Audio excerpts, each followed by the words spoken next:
The mirror button allows the user to mirror the image that you're seeing on the Genee Vision visualizer. So whatever I'm seeing on the left hand side of the screen, I can see a mirror image of it on the right hand side of the screen.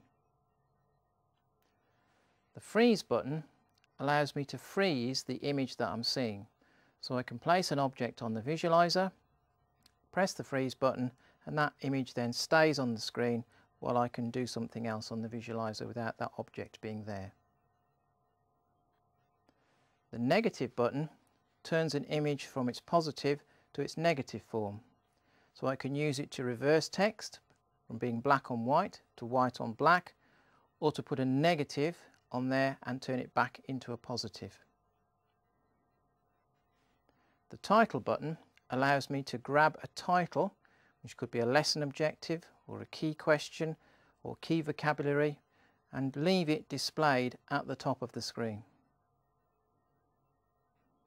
The dynamic and static button slows down the frame rate, so it emphasises any movement that's taking place on the visualizer. The far and the near buttons allow me to manually override the autofocus, so I can focus on what's nearest to the lens or what's furthest away. The up and down buttons allow me to scroll the motorised head up and down a page of text which is on the visualizer.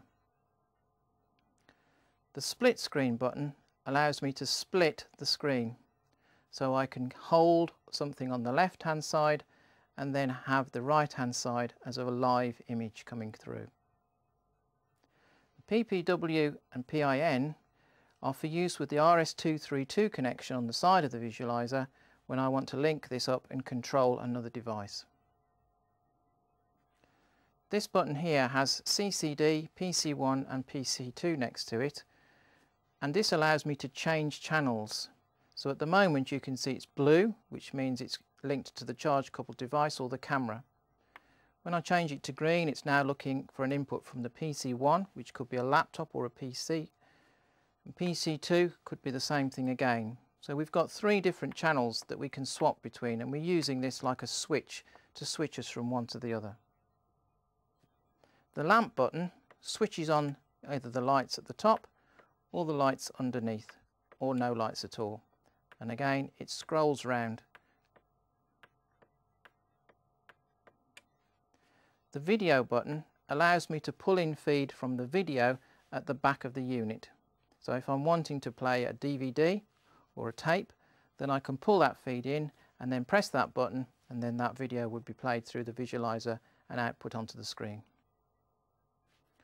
The auto button is used if I need to reset all the settings to their default setting. So pressing the auto would force it to autofocus and reset any alterations that I've made. The plus and the minus button here allow me to zoom in or zoom out on the object that I've placed on the visualizer.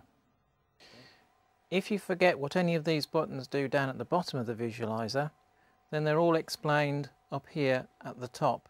So it's a quick reference guide should you forget what anything does. The visualizer has a remote control which is stored handily in the side of the unit, so it's there whenever I need it. So if I go to the side now, flick up the switch and pull out the unit, there it is. So here we have the remote control which we've just taken out of the side of the Genee Vision 6100, and you can see we've got many controls here which are the same as they're on the unit itself. The first button at the top here is the power button, which enables me to power the unit up and down. The save and recall buttons here allow me to save the image and then recall the image, and I can do that up to 7 times with 7 images being held in the visualizer's memory. The lamp button will control the lights, switching either the lights above or the lights beneath on or off. The freeze button allows me to freeze the image. The negative button will reverse an image, so I can see something in its positive and its negative format. So I could have black on white or white on black. The mirror button allows me to mirror or reflect an image, so I can see a mirror image of what I have on the left hand side of the screen projected on the right hand side. The The split button allows me to split the screen into two, freezing what I can see on the left and allowing a live feed still to come through on the right. The D and S, or dynamic and static button, allows me to capture or show, emphasize movement that's taking place underneath the visualizer. The XGA button is used to set up my projector.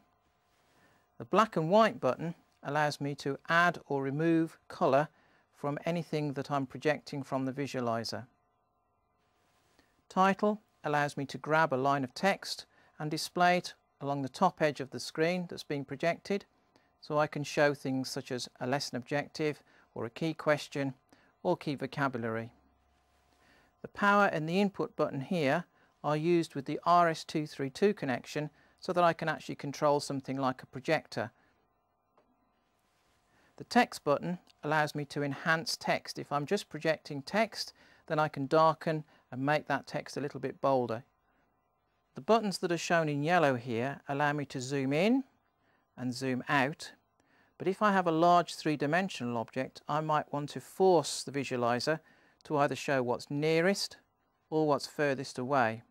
And if I want to override that again and set it back to autofocus, I would press the auto button in the centre.